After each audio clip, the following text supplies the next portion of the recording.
An 18-year-old high school Sikh student says he was racially profiled at Meadows Field Airport because he was wearing a turban. Good evening, I'm Tim Callahan. And I'm Jackie Parks, and 23 ABC's Jessica Harrington is live in our newsroom tonight to tell us what happened and how the local Sikh community is reacting today. Jessica?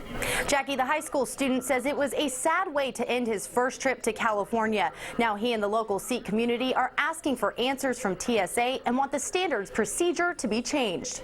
Karanveer Singh Panu was in Bakersfield last weekend to speak at the Sikh Youth Symposium and at the Sikh Peace Parade about his book called Bullying of Sikh American Children. I've had a pretty good weekend promoting my book and talking to various people about the issue of bullying. And on Sunday, he headed to the airport to go back home to New Jersey. I get dropped off around 3:30 Pacific Standard Time, and I'm going to TSA, and that's when it all started. Panu says his metal bracelet triggered the metal detector. He was pulled aside and asked to do a self-pat of his turban. After that, his hands were swabbed to check for explosive material, and the test came back positive. Then they pulled me aside to the secondary screening room where they continued their process of figuring out what I was hiding in my turban. Panu says he was asked to remove his turban, and at first he refused, then decided to after they told him he wouldn't be able to fly home if he didn't. Panu says he was humiliated as they searched his hair and scanned his turban. Then he was told he was free to go. The family Panu stayed with in Bakersfield says they were shocked to hear what happened. The removal of a Sikh's turban is akin to being strip searched.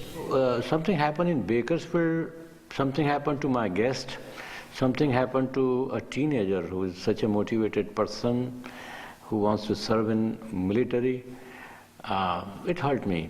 And the Sikh Writers of America, who started their group to educate people about the Sikh community, says this happens too often and something needs to be done. I don't think TSA is doing it on purpose.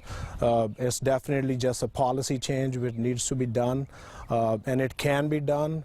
We need a dialogue between TSA and the Sikh community to make this change and make it easy for everybody who's traveling. 23 ABC did reach out to TSA. They say they cannot comment on the specific incident, but in a statement says all officers receive periodic training regarding cultural and religious sensitivities, and that all persons wearing head coverings may be subject to additional security screening. To hear more of my conversation with the local Sikh community, you can log on to turnto23.com. In the newsroom, Jessica Harrington, 23 ABC.